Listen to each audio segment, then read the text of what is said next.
श्रीगुरुभ्यो नमः। हरिः ओम्। गुरुब्रह्मा गुरुर्विष्णुः गुरुदेवो महेश्वरः गुरुसाक्षात् परं ब्रह्म तस्मै श्रीगुरवे नमः। गुरुब्रह्मा गुरुर्विष्णुः गुरुदेवो महेश्वरः गुरुसाक्षात् परं ब्रह्म तस्मै श्रीगुरवे नमः। ॐ सदाशिवसमारम्भां शङ्कराचार्यमध्यमाम् अस्मदाचार्यपर्यन्तां वन्दे गुरुपरम्पराम्। ॐ सहनावतु सहनौ भुनक्तु सह वीर्यङ्करवावहै तेजस्विनावधीतमस्तु मा विद्विषावहै। ॐ शान्ति शान्ति शान्तिः।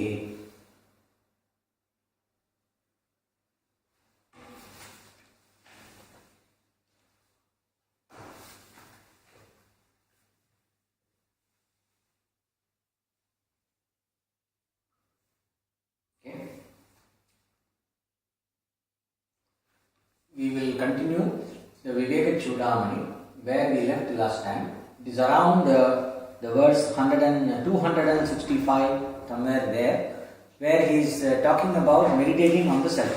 After the procedure of Anvaya and Vyatireka. You remember? Anvaya and Vyatireka. Vyatireka is separating the self from the not self. I am not the body, I am not the prana, I am not the mind. I am not the buddhi, the vijnana. I am not the ananda experiencer. And I am the witness. I am not the waking state, dream state, sleep state. So this process is called Vyatireka. Removing the sense of self from all that is mithya, the dependent reality. Extracting the sense of self out of dependent reality is Vyatireka. Then Anvaya is affirming what is the self. I am that Satchidanandam, Sat Vastu Brahma. I am that absolute reality which is Brahman, in which everything exists, out of which everything came, in which everything exists, into which everything will go back. That I am. Okay, so that is Anvaya, and where everything, whatever I said is not me, I resolve it all back into Brahman and own up the Brahman as my true nature. This is called Anvaya. So this process is there, and then in the final, how to meditate on the true nature of oneself as Brahman. A lot of tips are being given there. Here, the last one we will take it as a sample of the rest. We have seen in a very detailed manner each verse that talks about how to meditate on yourself as Brahman. But the last one we will take it as a recap of what we saw. Buddhau guhayam Sadasad Vilakshanam Brahma Asti Satyam Param Advitiyam Tadatmana Yo Atra Vased Grihayam Punarna Tasyanga Griha Pravesha. In the cave of the intellect. Buddhau Guhayam means in the cave of the intellect. Buddhau Guhayam in the intellect cave. Intellect cave means it is not a physical cave, it is a metaphor. Metaphorically, intellect, the cave of the intellect. In the intellect. Cave of the intellect means in the intellect. That's all. In your understanding, in your vijnana. Okay. Sat asad vilakshana.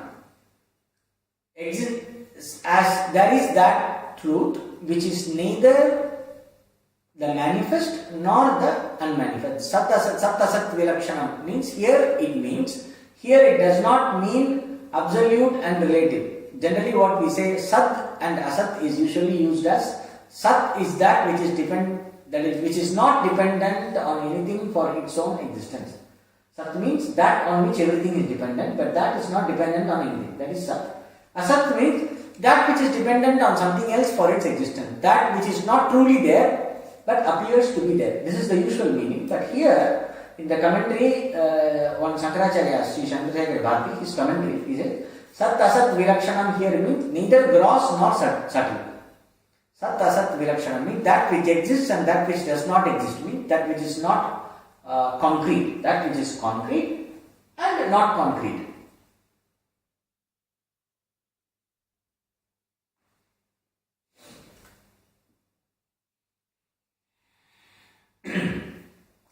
the cave of the intellect, there is the supreme non-dual reality, Sat Tadat Vilakshanam, that which is neither concrete nor subtle, non-concrete, neither material nor subtle. Brahma Asti Satyam. Brahma Asti Satyam. Brahma Asti means that Brahman or that absolute reality, the truth, that which never changes for the 3 periods of time, that which is always the same, Asti, is there. It's a very important statement. You don't say emptiness, nothingness and all that. You say what is. It's an affirmative statement on reality. This is the very important methodology of Vedanta to enable realization. Brahma Asti Satyam Param Advitiyam. Param means highest, that which is not exceeded by anything else. That which is the highest is Param. Brahmavidapnoti Param. The one who knows Brahman attains the highest. Param means that which is not surpassed by anything else. Param Advitiyam. One without a second. In the cave of the intellect, there is this Brahman which is one without a second. That which is one alone, without, other than which there is nothing else. That Brahman is there. Param Advitiyam Tadatmana yo atra vased guhayam.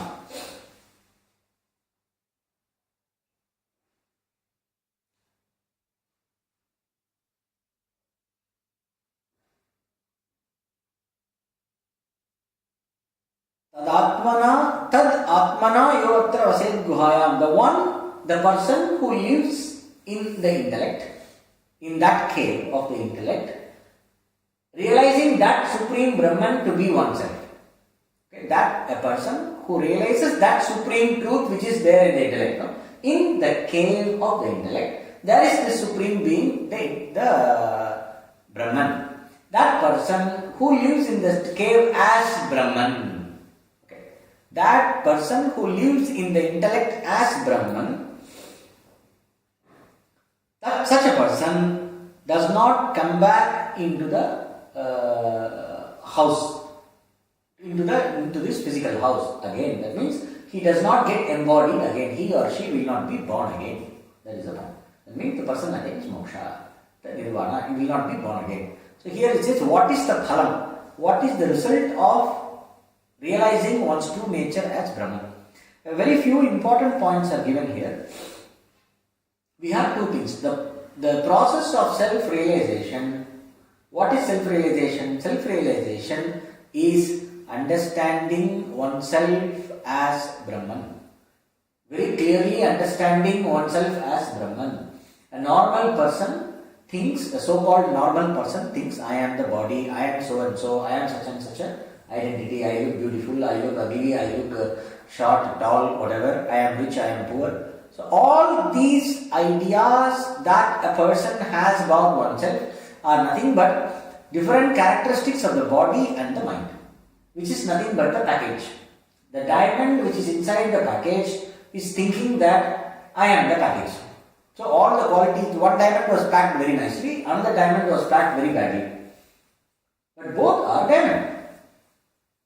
One diamond got depressed because I am so ugly. Then somebody opened the package, took the diamond out and said, see, you are not the package, you are the diamond. Similarly, you have got, everybody thinks, most of those ajnani, non-mover things, I am so and so about yourself. Where is this idea there? Your self-concept. Where is the self-concept?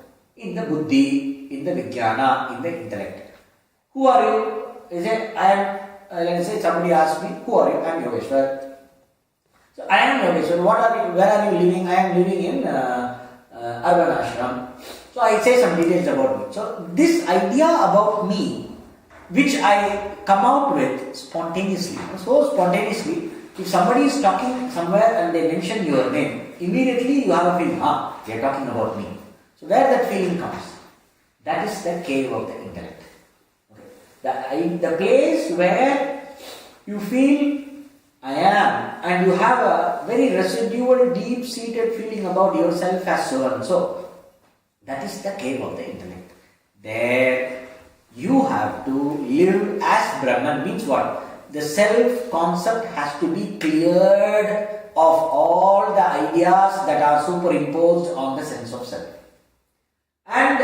the knowledge of the true nature of oneself has to be told and the intellect has to be taught to sustain the self-concept of oneself as Brahman. So the one who lives in the cave of the intellect as Brahman means what? The person in whom the knowledge that I am Brahman is steadily established in the intellect, where the intellect does not go into Viparita Bhavana. Viparita Bhavana means where the intellect does not generate a self-concept that is contrary to the truth of yourself as Brahman. Understood? That is what is told here. Now, this is the concluding statement on how to be established in Brahman and what is self-realization. Then, a very important section begins here. Usually, we hear about once a person is enlightened, it is all over. So, there are two schools. One school says, I am Brahman. Once you have understood that, that's it. Nothing more to talk about. Another school says, no. You know you are Brahman, but you have to eliminate all the vasanas because you will be continuously falling back into your habitual error. So vasana kshayam is needed. One school says vasana kshayam is not needed. Another school says vasana kshayam is needed.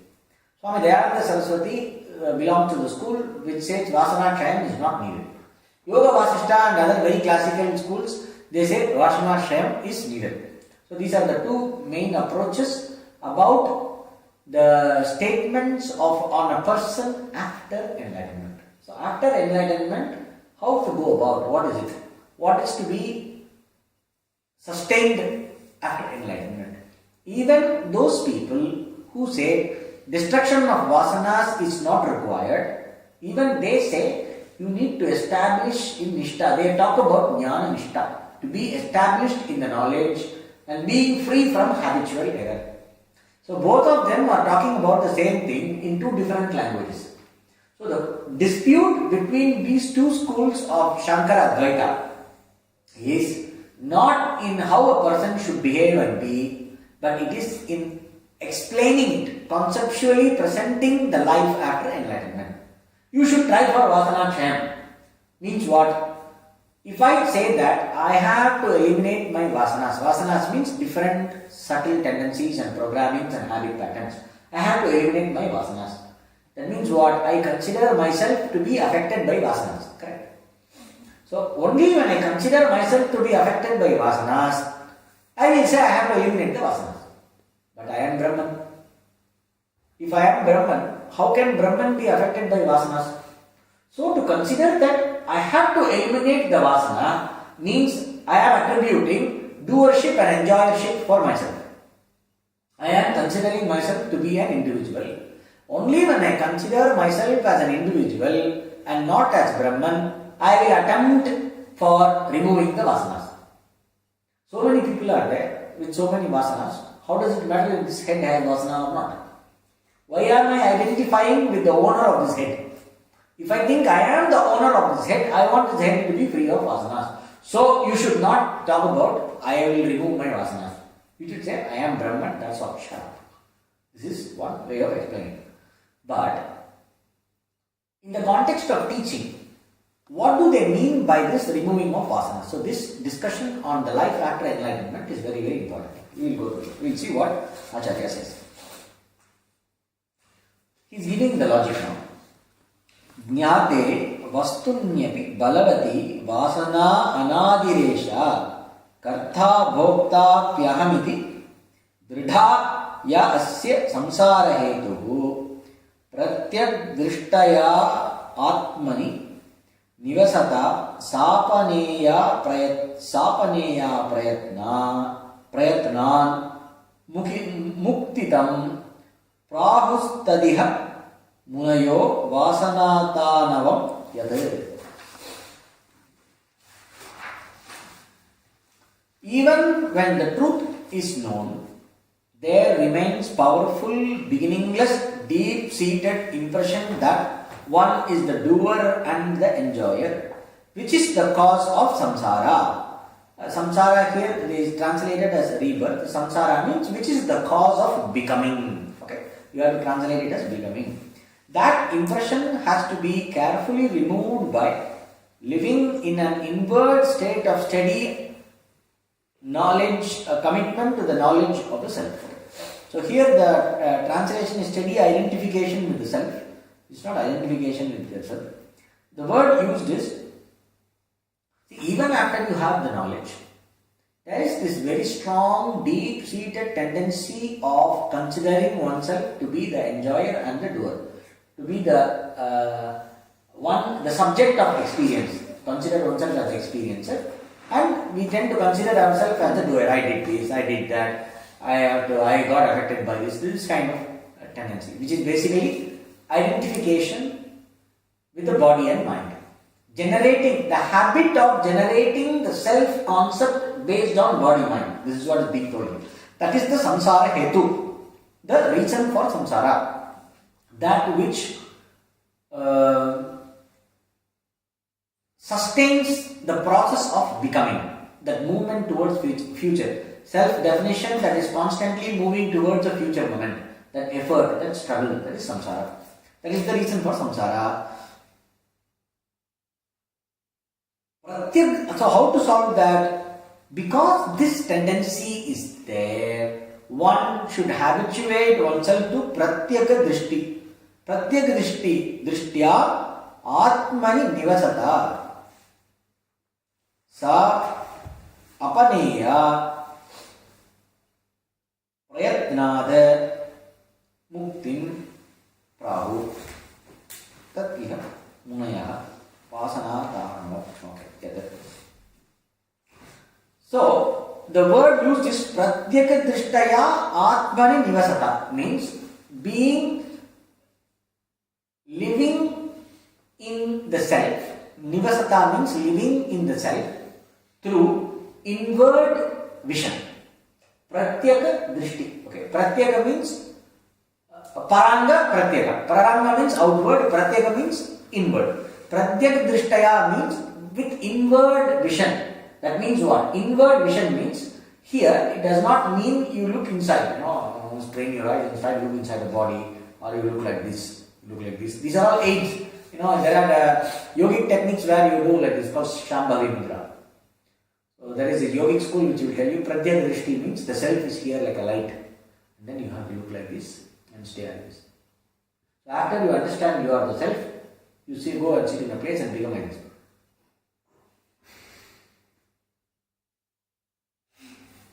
It's called Pratyaka Drishti. No. Pratyaka Drishti means, Pratyaka Drishti means not looking for an object. What is inside and outside? Na anta pragyam, na bahish pragyam. That is why he has added Atmani nivasata means living in the self. So the vasanas, the different habitual errors must be removed by a person by living in the self through inner drishti, inward vision, which means ignoring every object, ignoring every idea. One should stay focused on the true understanding of oneself. That's all it means. It means complete, pure vairagya through the practice of nirvikalpa samadhi. That is what is being told here. The person should stay only on the contemplation on oneself and not allow the mind to run for different objects, either in imagination or neither in imagination nor in action. You are supposed to indulge in objects and just stay committed to the vision of the self in contemplation, which will eventually lead the mind to nirvikalpa samadhi. So that is the explanation given by Shankaracharia, Chandrasekhar Bharati in his commentary. Here it means nirvikalpa samadhi, pratyaka drishtaya. That is why if you say inward vision, you will get confused. Inward, outward. To solve the dichotomy, he says inward vision, living in the self. Living as the pure self, living in the self, means it is neither inside nor outside. Because in Mandukya Upanishad, we have a statement, na anta pragyam, na bahish pragyam, na ubhayata pragyam. It is neither inward consciousness, nor it is outward consciousness, nor it is in between consciousness. Na pragyam, na apragyam. It is neither consciousness nor non-consciousness. na prajnana ghanam, nor is it a mass of undifferentiated consciousness. That means it is not Nirvikalpa Samadhi also.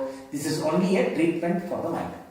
The mind, when it is not entertaining any object of attention, any object of cognition, you are not entertaining a sense-based object, nor are you entertaining a thought-based object, an idea. Neither an idea or an idea of something other than you. You don't entertain any idea of anything separate from you, anything other than you. You only contemplate on the true nature of yourself as Brahman and just staying in that. When you stay like that, over a period of time, the mind will lapse into Nirvikalpa Samadhi. That is what is the recommendation given here. And it says, different impressions that are arising out of this tendency to consider yourself as the doer and the enjoyer is a habitual error of the mind. This error is a very deeply rooted pattern. This pattern will not go unless you habituate the mind to inward cognition. Means unless you habituate the mind to dwelling upon the truth of the self, truth of yourself continuously without break. Patanjali uses one thing. Viveka Chudamani payaha. How do you remove avidya? How do you remove ignorance? Here ignorance is even though the ignorance is removed, the patterns that were generated by ignorance, they have a certain kind of inertia. So those patterns have to be handled. How to handle those patterns is by habituating the mind again and again to contemplation on the self, unbroken contemplation. Viveka Khyati in yoga translates into Vedanta as Atmani Nishtha. Brahmatmani Nishtha, Satyatmani Nishtha means being established in the truth of oneself through the help of contemplating on the meaning of Mahavakya. So how to do that is being told. The next verses will tell you. And in this process, Vasana Tanavam. Vasana Tanavam means here it is written annihilation of the Vasanas. The Vasana will not annihilate. The Vasana will become thin. Tanukarana Tanavam means Tana means becoming thin. It will lose its sting. It will not have the force to push the intellect back into action. There is a text by Sri Shankaracharia called Aparoksha Anubhuti. We saw that Aparoksha Anubhuti sometime back, a few of us saw. In the Aparoksha Anubhuti, he says, the person should practice 6 types of absorption. 3 outside, 3 inside. Dridrishya Viveka also he says. Dridrishya Viveka also it comes. Different kinds of samadhi has to be practiced. The Drishya with the Savikalpa, Sabdha with the Savikalpa, then Nirvikalpa, then outside Nirvikalpa, inside Nirvikalpa, like that 6 kinds of samadhis are there. After doing that for some time, the impurities and the habit patterns will thin out, will become very weak. And then what will happen is the self-knowledge will not be obstructed. It will shine very clearly. And after that, one should not care for contemplation also. There is a Patanjali Yoga Sutra which can be invoked for understanding that. He says in the 4th chapter,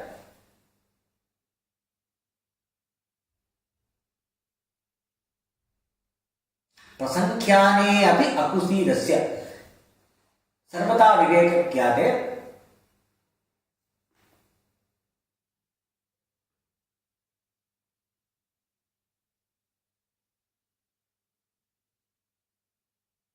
Prasankhyanaya akusidasya means having indifference even to the highest cognition or the knowledge, highest modification of knowledge.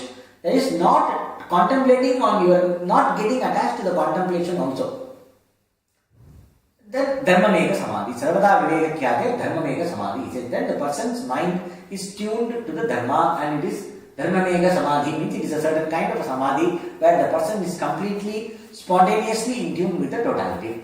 This is being discussed by Patanjali. So the person lives like a child or a ghost or a mad person. it's the Jivan Mukta. There are many people who are examples for this. Some person is childlike, some person is like a madman. Like that, we have a lot of examples in India. It's very common to see somebody like that. So the one person will be very, very deeply established in traditional way of life. Another person will be picking rags and stuff like that and going on the street. But that person will be a great. There was a woman also. There was a woman who was living in Cape Common, Kanyakumari. It was called Mayamma. So she was considered as a liberated sage for living. She was like this. All she will go and she'll be fighting with the dog for food. And then, but very great sage. So there is a samadhi of her in Kanyakumari. Suddenly evening will come, she'll just walk into the sea and disappear. Then after suddenly she will come out of the sea somewhere else. And then since she'll be walking, it's like that. All the time she'll be naked. You don't know that she's old or young. She was like that for 50, 60 years. She was looking the same. And then suddenly one day she took samadhi. It was one was Myanmar. Like this, we have a lot of cases. So what they say is, you practice all the samadhis and you leave everything. That is, what is the test? You must be able to invoke the knowledge of I am Brahman within a split moment. If the command over that Brahmakara vritti or the knowledge that shines in the intellect as I am Brahman, I am Brahman vritti, aham brahmatmi iti vritti, that modification, that feeling, you must be able to invoke that knowledge within a split second, at will, any given time. When that ability comes, means like how naturally you are able to say. If somebody calls your name out, instantly that feeling comes, no? Yes, it's me. Somebody says Bogdan, means immediately it says yes, no? The response. So how you are able to call forth your identity so spontaneously. In the same level of spontaneity or even more spontaneously, the knowledge that I am Brahman must be able to be invoked. When that ability is there, the person can stop practicing samadhi. This is a discussion in Drishya Viveka. It is written, it's a text by Shankaracharia. So here he is talking about practice of attenuation of the vasanas, means the power of the habit pattern is so negligible that the mind lapses into samadhi effortlessly for this person, just like how the mind lapses into activity for a worldly person. We sit in meditation. It's a Om and something we are meditating.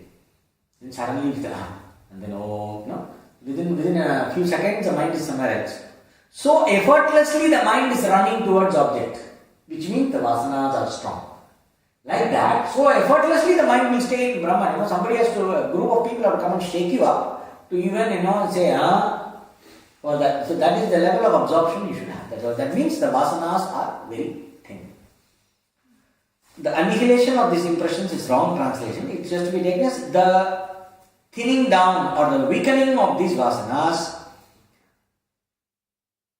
to such a level that the self-knowledge shines forth exclusively.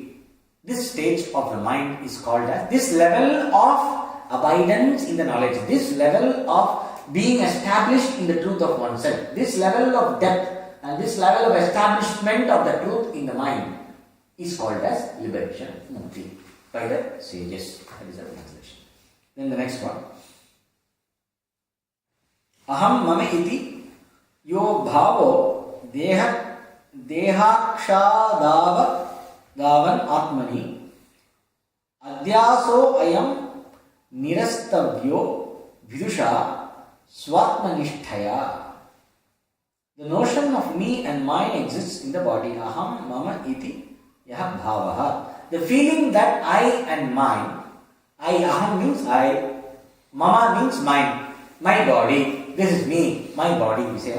This feeling, notion, deha aksha adav, in the body and sense organs like eyes, etc. Or in the body and the sense faculties, there is this deep-seated tendency to generate the self-concept of I and mine. Okay.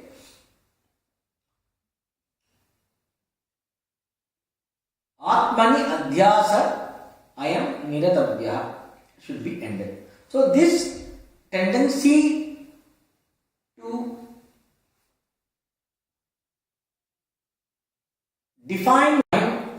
that are generated within the sphere of activity of the body and the sense faculties and the mind. That is finding oneself in the body and the mind. That's what it means. That means what is meant here is the body functionality and the mind functionality. These are different expressions and different contexts of different limited contexts, mithya, different limited contexts. In these different limited contexts, one finds oneself. That means one always finds oneself within the definitions created by I and mind, generated by the patterns of the mind and body. So this habit should be ended. The wise person must end this false identification by being firmly established in the vision of the self. Swatma nishtaya means being established in the true nature of oneself through knowledge. By being established in that, this habitual error of finding oneself in the not self. Finding oneself in the not self means habitual error of defining oneself based on the activities of the mind and body. Based on the activities of the mind and body, defining oneself is an error that keeps repeating, and the wise person should be very diligent and bring oneself back to the truth of oneself and constantly remind oneself about the truth of oneself. Anusandhanam, Atma Anusandhanam, Atma Nishtha here means being established in the truth of oneself by constantly remembering the truth of oneself. How to do that? It's coming next.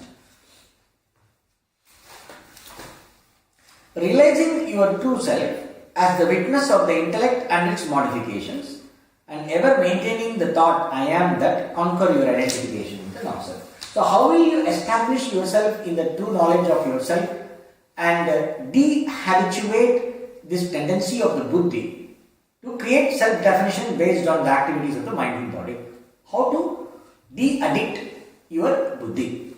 By soham ityeva sadvrittaya.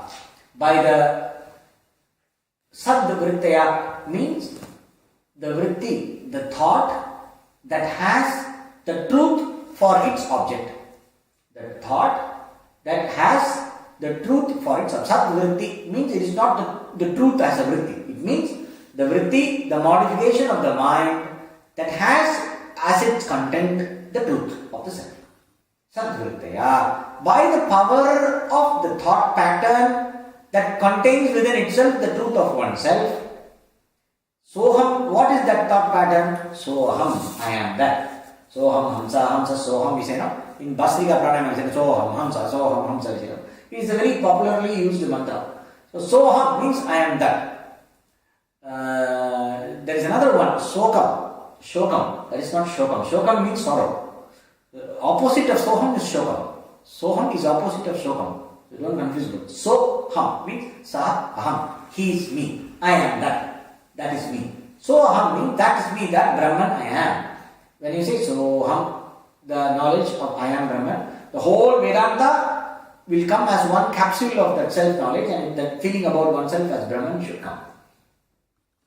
Being habituated. It is like a reminder, you know.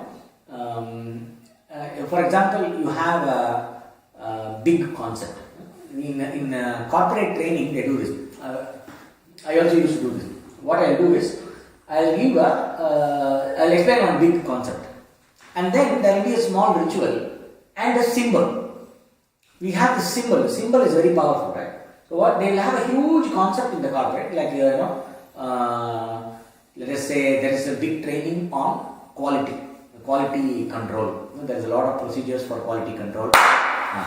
There is a lot of procedures for quality control and everything. So all these procedures for which, let us say, there is a symbol. For example, for discrimination, there is a symbol called the swan. There is one moment you see a swan or a lotus. Lotus means vairagya. The lotus rises from the slush and stays above the water, and it's not affected by anything. The leaf of a lotus, any amount of water goes on it, water does not stay on it. It stays above the water. The lotus does not hold water. It is like the water doesn't stick to it, in spite of being in water. They say like that, even in the middle of samsara, you should be like a lotus, where the samsara water does not stick to you. So when the moment you see lotus, you mean being above everything.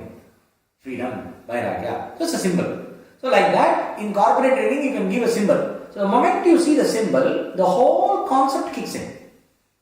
With all the details and with all the meaning and all the significance, the whole thing kicks in the mind. Similarly, Soham is a word mantra. Manana tatrayare iti mantra. You have to manana. It's a manana tool, a contemplation tool. There are also other ones. Aham Brahmasmi. Then there is Prajnanam Brahma. I am Atma Brahma. Like this, there are a lot of Tattvamasi's Upadesha. So they will say, let us say, Om Tat Sat, or just Om. Just by thinking Om, you can contemplate on yourself. Soham. So here it says, Soham iti means in the way of invoking the knowledge that I am that. When you say I am that, you may not understand what it means. If you sit and say now I am that, it will not work. So the whole Vedanta must have been assimilated. And I am that is a key to call forth the assimilated, digested knowledge. So the teaching here is being given for a person who already has self-knowledge, like Jnani. So this we are discussing about the contemplation for Jnani. A person who already has the very clearly assimilated self-knowledge is using the self-knowledge to free the mind from habitual error and to be firmly established in self-knowledge. For such a person, Soham is a contemplation tool. The moment he says Soham, the whole mind comes back to the truth.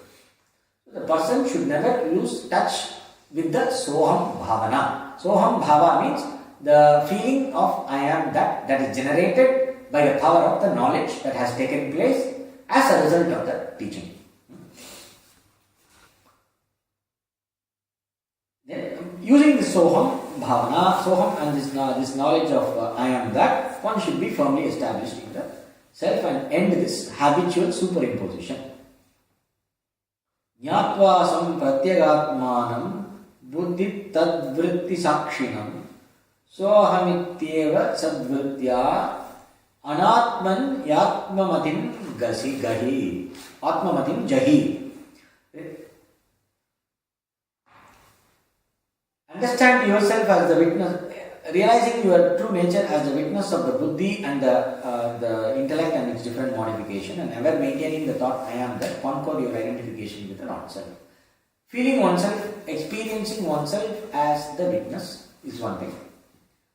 After experiencing oneself as the witness, the buddhi should be brought into the knowledge of I am that, which clears the duality. Say I am the witness. When I say I am the witness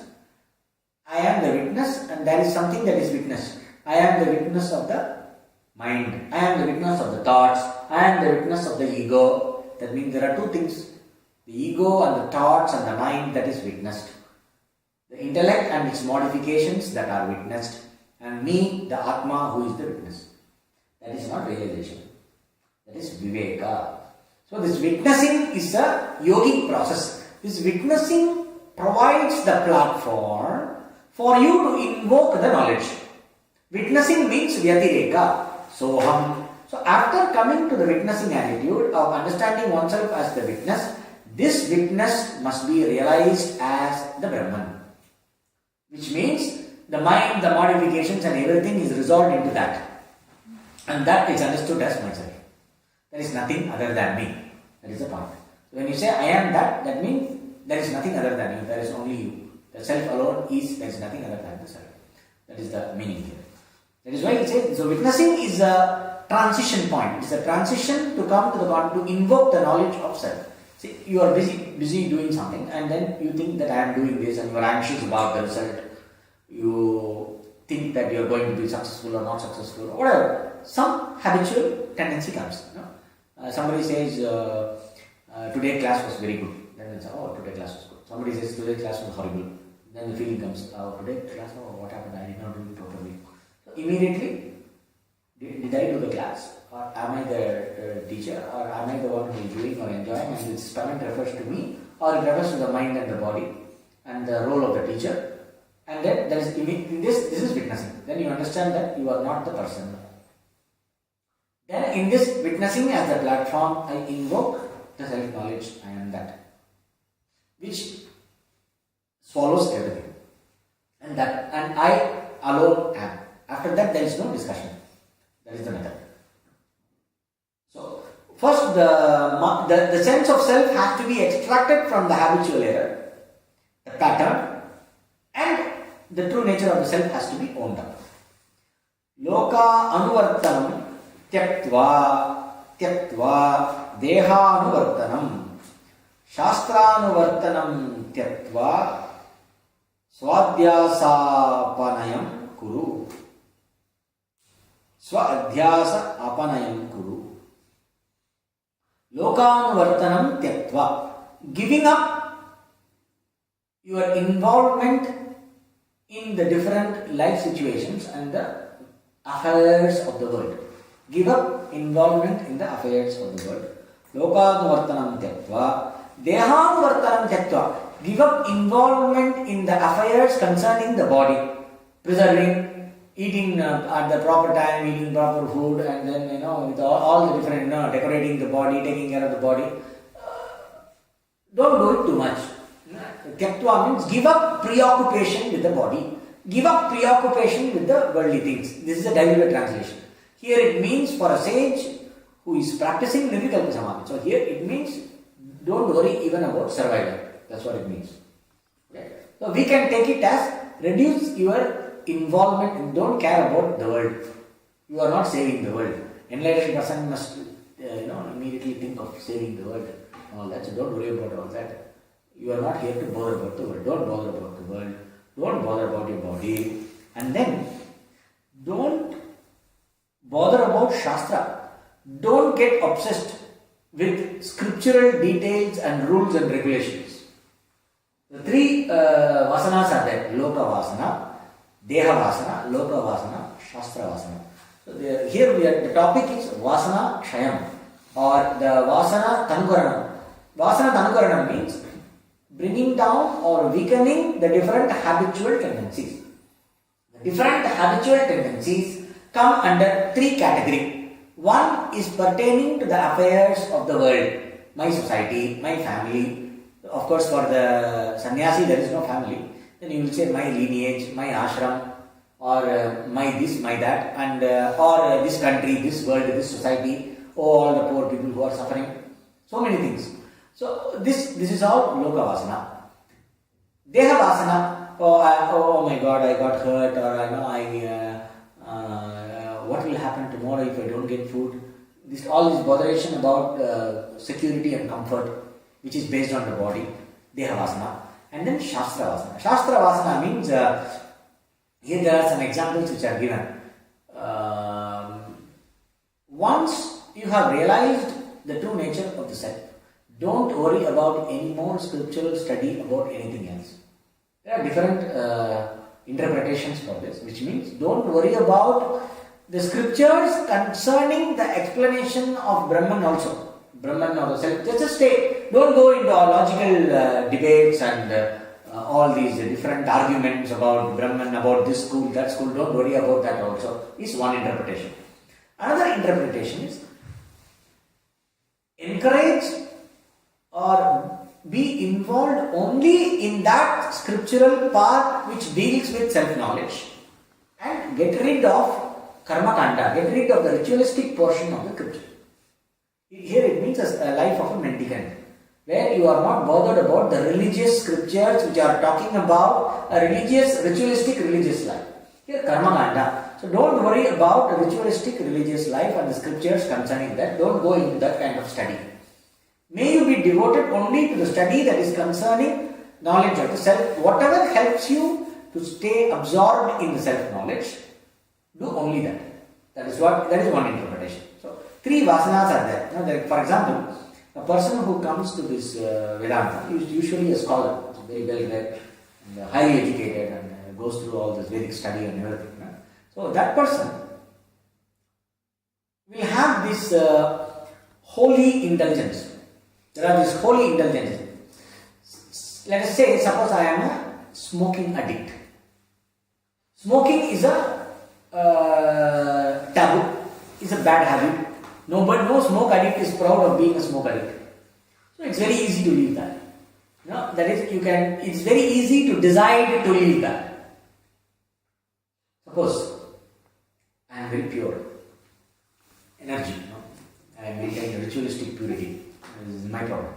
So then this has to be washed, that has to be washed, everything, the aura should be clear. This is all very holy. And then I am all the time praying, and I am a Brahmin. So this is there. Now, this is a holy desire. It's a very holy attachment. So once something becomes holy, I am a very charitable person. It's a very holy idea. I am holy feeling. These are called sattvic vasanas and sattvic ego patterns.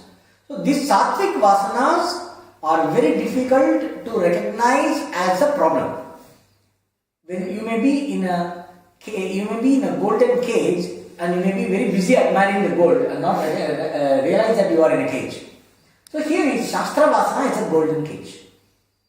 Why Shastra Vasana? Is because if you are very busy in ritualistic all details, purity, impurity and all that, your mind will not be available for self-knowledge. You will be encouraging doership and enjoyership. The ego pattern will be sustained. So you have to give up all the Shastra-based ritualistic tendencies also.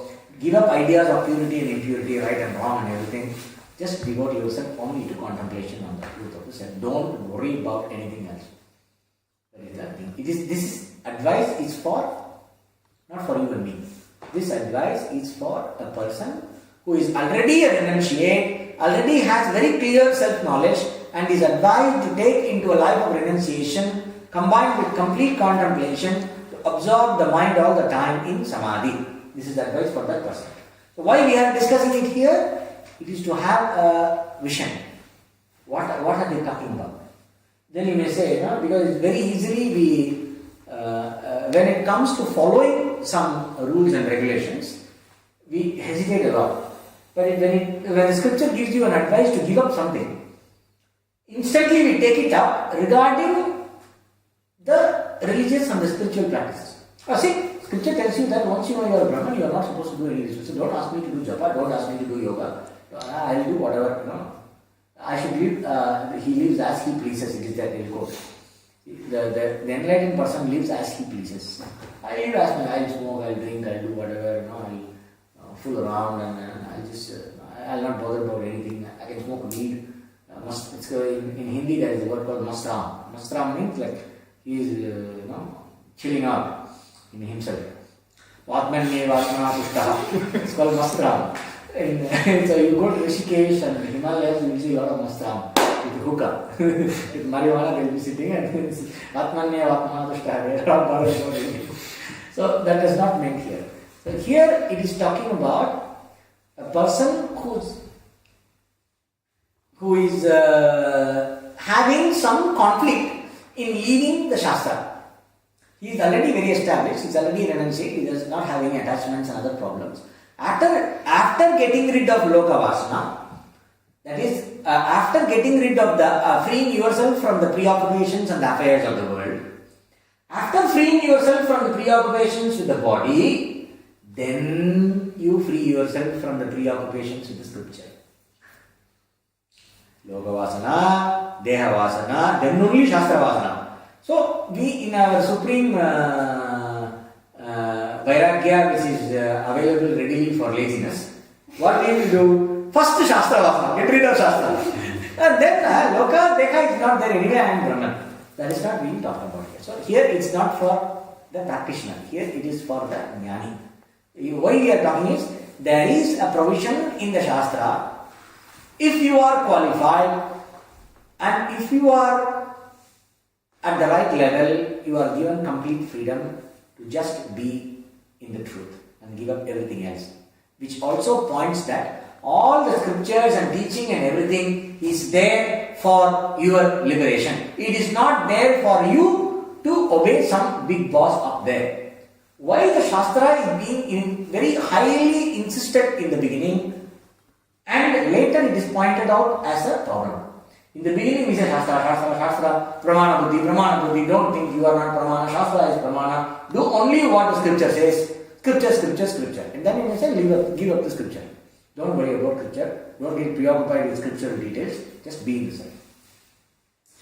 The only tradition where religion is understood as a tool and you are free from religion also to be in the truth. Once you have the vision of the truth, you are set free. There is official scriptural sanction to be free from scripture. The only tradition which gives you that at the right time, not at the wrong time. This is the beauty. Just to appreciate the beauty of the tradition, to appreciate the beauty of the scope of the teaching, we are discussing this. Okay. Now, here, renounce your involvement with the ways of the world, give up following after the body, leaving aside unnecessary pursuing of the scriptures, and banish the superimposition which is kept up on the self. Get rid of all tyaktiva, swa-adhyasa panayam kuru. Swa-adhyasa means these are different ideas of I have to do this, I have to do that, different sense of obligations and all that. Just get rid of all that. If it is all there, the mind will not stay absorbed in the self. So, devote yourself to the practice of Nirvikalpa Samadhi. That is the advice given.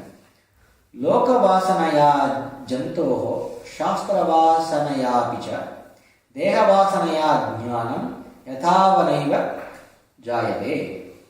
People cannot attain yathavanaiva jayate. Yathavat na iva jayate. Never takes place as it is proper. Because of the anxiety. Loka vasanaya, because of the desire for different people in this world, because of the desire or curiosity for unnecessary study of scriptures, and also because of the anxiety to pamper the body and keep the body comfortable, jnanam, the true vision of oneself, that means stability. Jnanam, realization does not take place, means firm establishment in the truth of yourself. Your intellect will not be firmly established in the truth of yourself if you are busy attending to the body, world and the going behind the be a curious cat for more and more study. You can say there are if you are not studying scripture, you are doing Google. So here it means scripture also means Google. So don't go and do Google for all kinds of scriptures and downloading and this Swamiji lecture, that Swamiji lecture, what this scripture is telling, what that is telling. So there are some people like that, they cannot stop. There are some people called bibliophile. He's talking about bibliophile. Depending on what you are. So we have to inquire, what is my main obsession? That obsession will continue. Even after and your obsession that you are proud of. So there are people who are very, very proud that they are very well groomed. Especially women. They are very proud, they are very well groomed, they will wear the right clothes and all that. And then there are men who are very proud of their muscle. I have a 19-inch biceps or something like that. And then there are people who are very proud about living in a certain. I live in Doroband. It's a pride. And also, I am in the billionaires club. It's a pride. Like this, there are some things that which you are very keen for.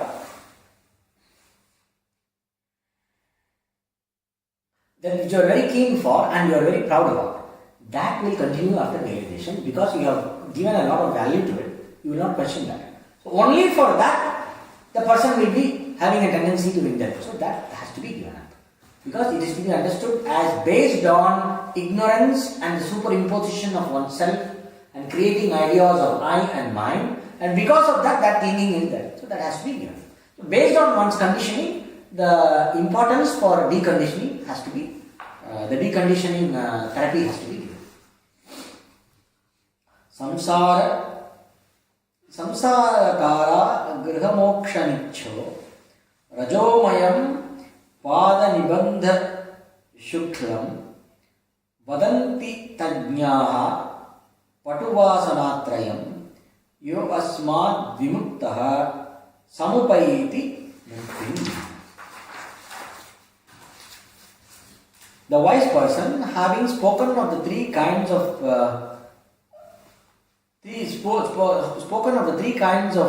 vasanas as iron fetters that bind the feet of the person desirous of freedom from the prison house of this world, one who is free from them truly attains liberation. Here is a re-emphasis on the freedom from the vasanas. The one who is desiring liberation cannot simply chill out because the knowledge is there. The one must chill out from everything else except knowledge, and the mind should chill out completely in knowledge. That is what is being told here. So once you are exposed to the self-knowledge, may you devote yourself more and more to the self-knowledge and free yourself from other things, and be vigilant about how the mind is generating self-concept based on body, based on things of the world, and based on different ideas and knowledge and scriptures and religion and rituals. These kind of different self-concept generating patterns one has to get rid of to be able to own up the truth of oneself completely. Otherwise, the mind will not own up the truth of oneself completely. It will be lapsing back into habitual error. Elimination of habitual error is very important. That is being emphasized here. And some other logic is also given. The captivating fragrance of the sandalwood, which gets enveloped by bad odor created by its contact with the water, again manifests itself as soon as the external odor is entirely removed by scrubbing. Sometimes, it forms an algae or something on the top. You keep some piece of sandalwood, it develops a lot of algae, and then it gets a little rotten and then it smells bad. The sandalwood, then you think sandalwood smells very bad. No. Oh, sorry, there is something wrong. And then you take and rub it on. And then the sandalwood is exposed. Then you smell it, very nice. How? Because of the covering, the true nature, the fragrance of the wood is not there. Similarly, because of the vasanas, the beauty of yourself may not shine. So when you remove the vasanas and when you bring down the habitual errors, the self-knowledge will shine brighter and brighter. Yoganga anushtana rasuddhikshaye jnana diptiya vivekakyapi.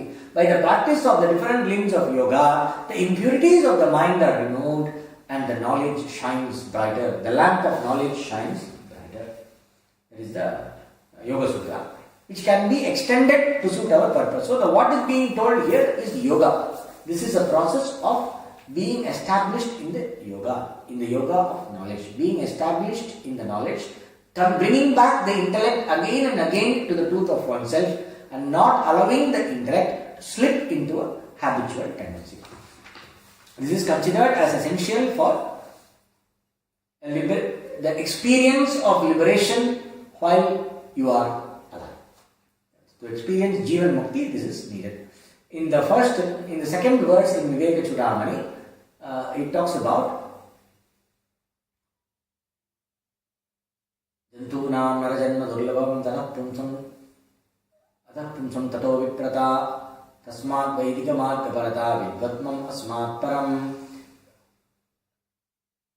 Then after that, Atma Anatma Vivechana. It is very difficult to obtain the human birth. Even more difficult is to find oneself in the tradition, the teaching tradition which exposes you to the truth of yourself.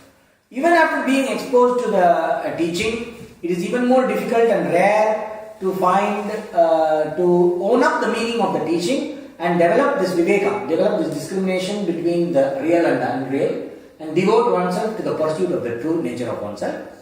And even more difficult is the anubhava, that is the experience of the true nature of oneself as the swarupa, the experience of one's swarupa in samadhi, and the experience of one's swarupa as not being affected by the mind and the thinking thought patterns. Even more difficult is to atmana samsthiti, means to be established in the truth of so atmana, brahmatmana samsthiti. Brahmatmana samsthiti means being established in the knowledge of oneself as Brahman. Samsthiti means being established, firmly established. That is what is being discussed here. How to be firmly established in the self-knowledge. That does not happen unless a person has phenomenal accumulated good karma over millions of lives. Vina satakoti janma punya vina labhyate. This will not come unless you have the punya earned over millions and millions of lives. This firm establishment in the self-knowledge will not happen. How many people hear Vedanta? Who does not know you are Brahman? You are that. If you go to India, they will say normal guy, one drunkard will be there. Some loafer on the street, he will say, you ask him, do you believe in God? But what is Bhagavad Gita telling you? Bhagavad Gita tells you, you are God. I am God. You can find a normal street guy who will tell this. Because the knowledge has been, the pearls of the knowledge have been thrown to swines everywhere. There is not one person who does not know I am Brahman. So what is the point? Does it translate into a living reality? So it is not enough to just have like an information, I am Brahman. That I am Brahman has to turn into a living reality. So that is called Brahmatmana Samsthiti, being established on one's true nature of oneself as Brahman. That happens only when you continuously work with the habitual errors and bring the mind back and back again and again to the vision of one's self. We will relook at that shloka, which is the second shloka that comes in Viveka Chudamani. It's a beautiful verse. We take a relook at that. So that is the whole vision, the vision of growth. We are all talking about inner growth. This vision of the inner growth is beautifully given in this shloka. With this I will finish today.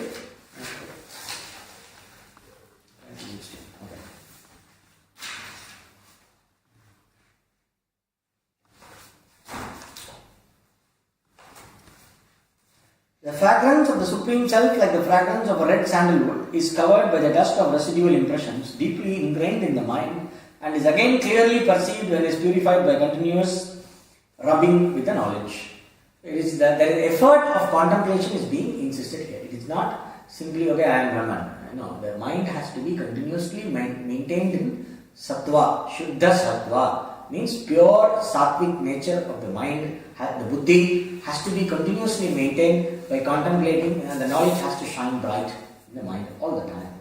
Without that, the vasanas will not be eliminated, and the experience of liberation while being alive will not be there for the mind, without which the liberation after the death is not going to happen. What brings you back into the womb, what brings you back is your vasanas and your tendencies and your habitual identification.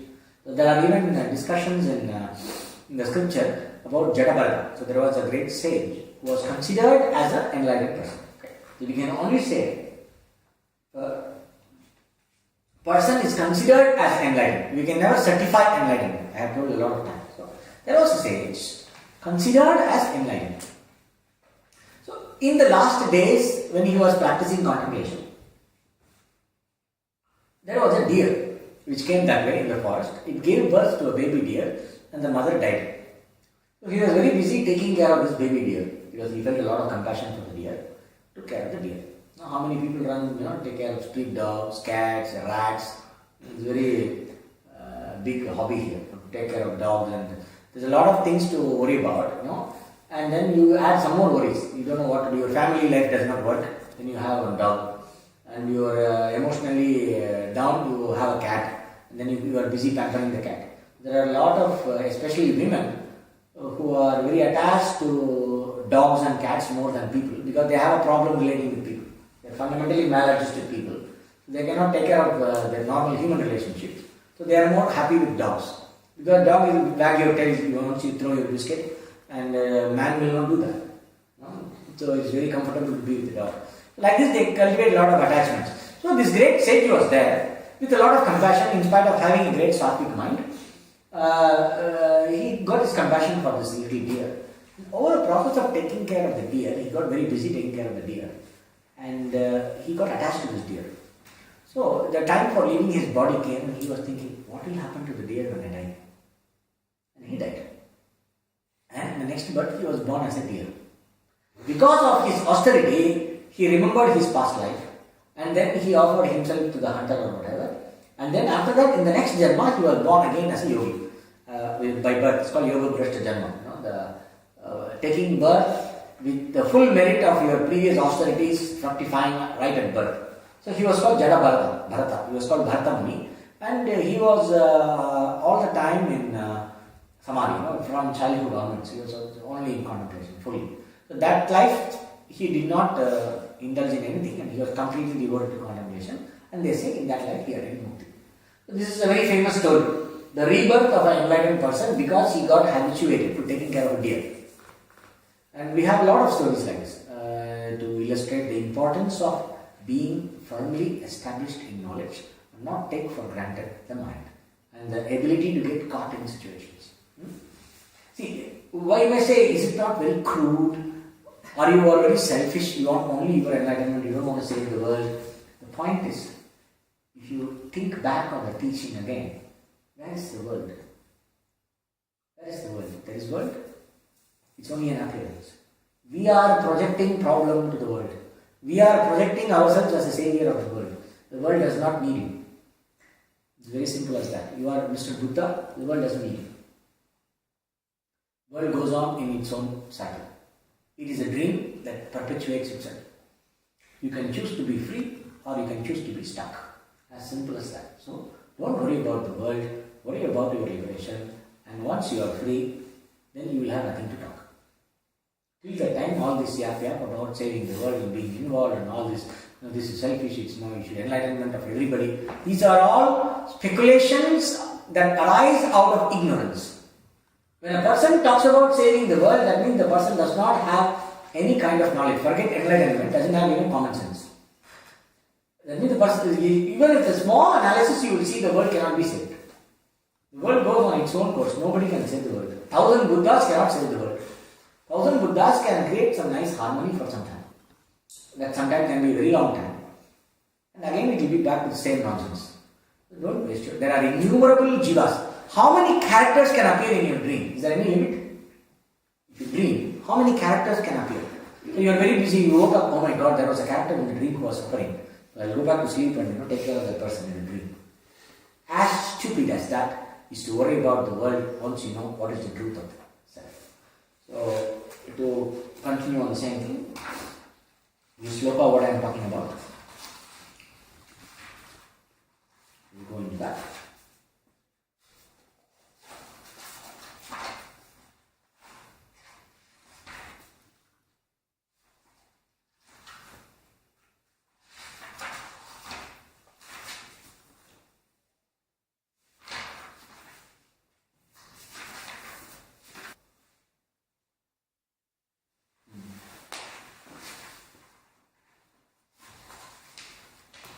दुर्लभम अतः पुंस्वं ततो विप्रता तस्मात् वैदिक धर्म मार्ग परता विद्वत्वम् अस्मात् परम आत्मा अनात्म विवेचनम स्व अनुभवो ब्रह्मात्मना संस्थितिः मुक्तिर्नो शतकोटि जन्म सुकृते पुण्ये विना लभ्यते.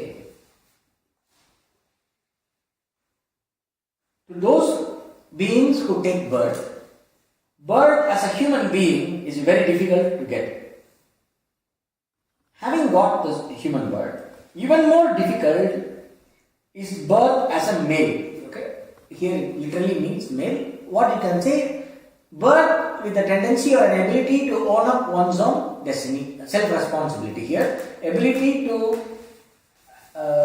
take charge of one's own life, independent attitude, that independent spirit is more difficult. Even more than that is the birth as a Brahmana. Here it means the one who is in the Dharma of the Veda, in the Vedic Dharma. So let us say exposure to the teaching. We will translate it as even more difficult is exposure to the right teaching. Even if you have the right teaching, it is even more difficult to develop the discrimination between the self and the not self. And make steady. Swa-anubhava means this discrimination between the self and the not-self must come as an everyday experience. Here is the experience I have told. There are two kinds of freedom or self-knowledge. Experience of one's own true nature here means experience of the freedom of non-identification, non-identifying with the body and the mind, and having firmly established that kind of, it's called Viveka Anubhava. Here Anubhava here is what is told in yoga. Steady cognition of the difference between me and the manifest person. The manifest person is not me. This vision must be still. I am not this person.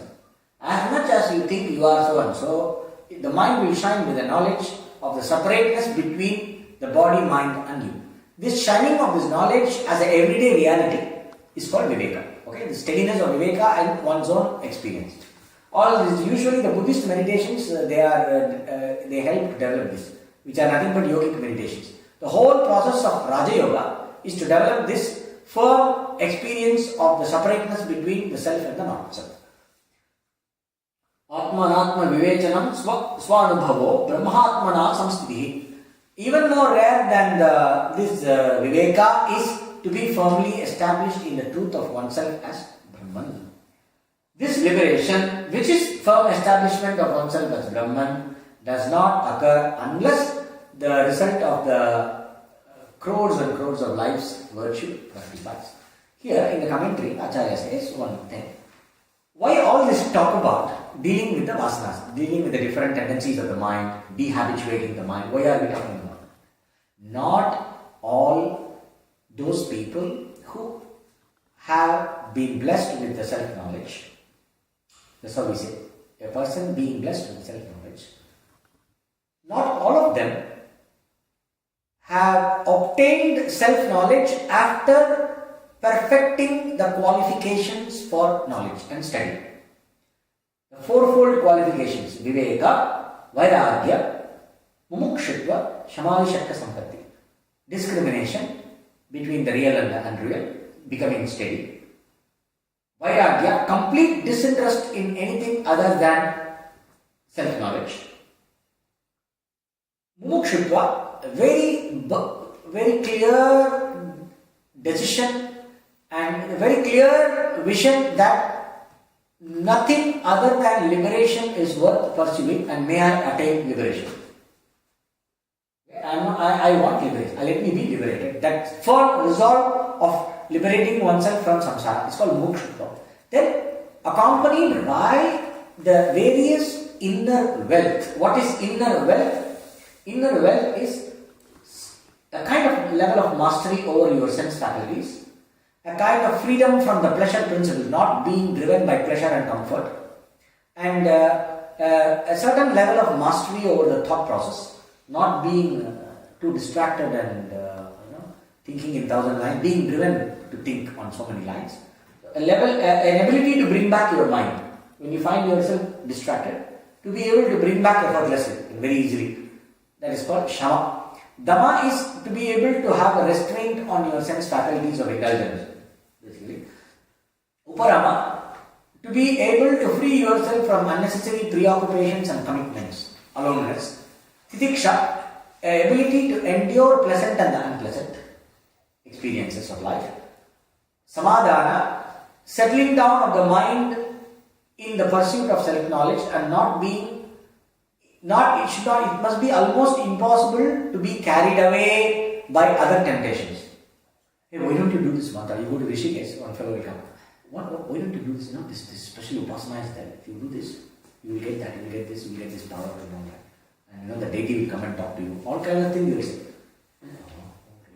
So when a person who comes to you, who has very firmly and very intensely practiced something, and who lives it, when the person says something, it immediately impresses our mind. So samadhanam here means, there are so many things that may be impressive, but I am not bothered about anything other than something that is directly or indirectly helpful for self-knowledge. This is called samadhana. And shraddha, having firm faith in the truth, having an attitude that what the scriptures and the teaching and the teacher says is true. I have to understand. If I don't understand, I have to question my understanding and try to understand. This is called Shraddha. This is called inner wealth. All these qualifications may not be there completely for everybody. By some God's grace, by some good karma before, whatever, the person might have had the vision of the self. Most of the people who are probably enlightened in these days come under this category. Most 99% of them come under this category of somehow stumbling upon self-knowledge without perfect qualification, because of some good karma, God's grace, Guru's grace, something, they stumble upon self-knowledge. But after that, because I have not taken care of my mind perfectly before self-knowledge, the same nonsense will continue after self-knowledge also. In that case, this practice of deconditioning the mind from the vasana concerning the world, vasana concerning the body, vasana concerning the scriptures and other study stuff, this kind of deconditioning becomes very, very important. Especially in the case of those who have not stumbled up, who have not arrived at enlightenment after all the preparation and have come to study, but somehow they have stumbled upon enlightenment by sheer grace of God or Guru or some good punya in the past. For those people, this becomes very, very important. Otherwise, it is very easy to slip back into habitual error. Okay, the person will not be lost, but you will unnecessarily be taken for a ride by the mind, which is not necessary. That is that. The quality will come down.